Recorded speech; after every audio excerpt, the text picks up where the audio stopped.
helping with the camp race with the children. She's like, I'm going to run the race. I'm like, why? That's a bad idea. That's a terrible idea. And then she starts to run the race, and she gets immediately winded and feels like she has to throw up. And then she's like, what am I doing here?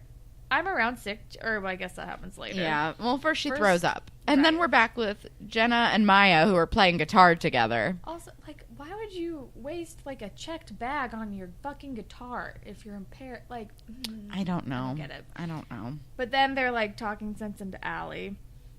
And they're like, it's going to be fine. Go apologize. And I'm like, yeah, this really isn't that big of a deal. No. But then we're with Claire, and, like, a kid comes over and is like, you lied. You're not fast. Because she's saying that she was fast.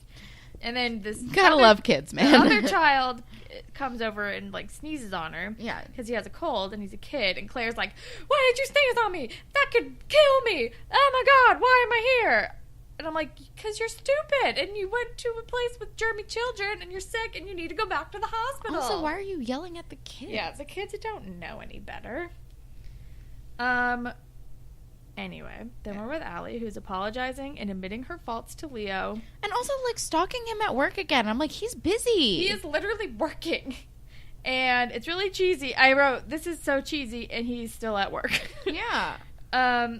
And they make up, and he's like, well, then let's go to the Louvre or something. And I'm like, are they going to sneak in? It's like nighttime. I know. I was like, the Louvre Does he, like, have a hookup at the Louvre? Are we going to see? And then that's, like, the last we hear of this plot. Yeah. Like, okay. And then we're back at the hospital, and Eli is there waiting for Claire because he's freaking out because she snuck out. He's rightfully freaking out. Yep. And then Claire's like, I just wanted to have fun before, I don't know what happened with my MRI. She basically is saying, like, I wanted to have fun because YOLO. And her mom comes into the room, and she's crying, but she says the MRI came back clear, which is great news. And Claire's like, I'm going to keep fighting. We're going to beat this thing. And it ends on a very... It ends on, like, a positive note, but it's true. Again, it's very cheesy. True. But I'm glad that her cancer is not spreading. Yay, Claire. Yay, Claire. I already said this to you when we were together last night or 2 nights ago. I don't remember. Is it terrible? I want her to get better, but is it terrible that I still don't enjoy Claire as a character? No, because I am on the same page as you. Like, I don't want anybody to have cancer, but I also just don't want to watch Claire. And it's all, I don't know. Claire still bothers me as a person. What I want for Claire is for her to get better and then immediately go away. Yes. That's what I want. Yes. Yes. I don't think that's going to happen. No. Oh, all right. I was going to say something really bad, so I will tell you off mic. Perfect. But that's the end of the episodes. Spirit Squad Captain.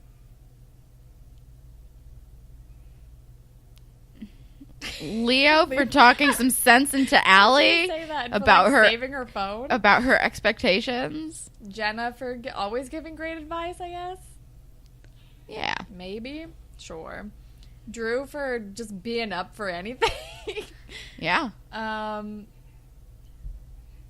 Ship. Connor and Jenna because Connor gave her a skull. Yeah. Leo and Alli, so Alli has someone to hang out with in Paris. Yeah, sure. And also because we should all make out with one of those identical brown-haired Frenchmen. Cross off your bucket list, guys. All right, grapevine. All right, so we have a review from Diamond, who I believe sent us an email a couple weeks ago. And she would like to be friendshipped with Manny. So, Kelsey, would you like to make up the fan fiction that we haven't done in a long time? Yeah, sure. All right. So you are... God. Okay. So you are... you're moving to LA from a small town right outside of Toronto. And you're, like, really nervous because you're trying to make it as an actor and you don't know anybody and you're going into a totally strange situation and you're, like, at a coffee shop or something and you're, like, trying to, like, figure out, like, where your next audition is, but you don't know where you're going. And there's this girl who, like, kind of sees you struggling because you're, like, using an old-timey map for some reason. And she comes over and she's like, hey, I'm Annie. Like, do you need help with something? And then you find out that she's also from Toronto. And you guys, like, bond. And she helps you get to your audition. And you exchange numbers. And then you guys become friends. And you both make it as successful, like, C-list Nina Dobrev type actresses. Okay, Nina is probably at least B-list. Or she used to be B-list when she was on the Vampire Diaries, but she's probably bumped out by now. Yeah. But great. Yeah. I love it. You guys have great Instagrams. All right. Also, just shout out to Nolan, Bria, and Amethyst Beloved for your emails. We're not going to watch season 13 promos because there are 11 of them and we've already started it and we don't want to do it. Pretty much. And also we got an Instagram direct message from Ashley and the Satellite. You guys, I don't tweet, but I totally forgot this epic moment in my life. That band Headley, the hotel room band, opened at a show I was at once before they were on Degrassi. Me being the Degrassi-obsessed young adult, talked to them in the hallway and was like, oh my gosh, you're Canadian? I love Degrassi. And then we all sang Everybody Wants Something together. Then, like, 6 years later, they were on Degrassi and my life came full circle. That's amazing. It's incredible. I had to read that. That's so funny. It's great. I feel like I could be really wrong about this, but I feel like the lead singer of that band was on, like, Canadian Idol or something, and then Steven Stone went on to, like, have a business relationship with him or something. I feel like he was in his book, but I could be wrong. I can't remember. I read the book very quickly. We, like, power read that book. But all right, that is all the Grapevine that we have. If you would like to be featured on a future Grapevine segment, you can tweet at us at DegrassiPod or on Instagram at DegrassiPod. You can email us, whateveritakespodcast@gmail.com. You can listen to us pretty much anywhere, but if you're on Apple Podcasts, if you could rate, review, and subscribe, that would be super cool. And if you leave us a review, we will make up a Degrassi-inspired fanfiction for you on the show. And you can follow me on Instagram and Twitter at HollandTacular. And you can follow me on Instagram and Twitter at KelSucks with a Z at the end. Do you want to recommend anything to the people? Yeah.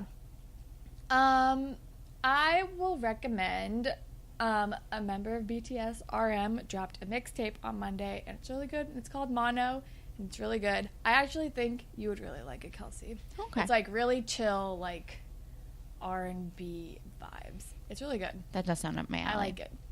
I'm going to recommend an Instagram. It's at Gabriel_Isaac, GABRIEL_ISAK. They're just a really interesting photographer, and I like their work. So, yeah, check them out. Cool. But that is all that we have for you guys today. Thank you, as always, to Jay for our wonderful theme song, and thank all of you for listening. Goodbye, Panthers. Bye, Panthers.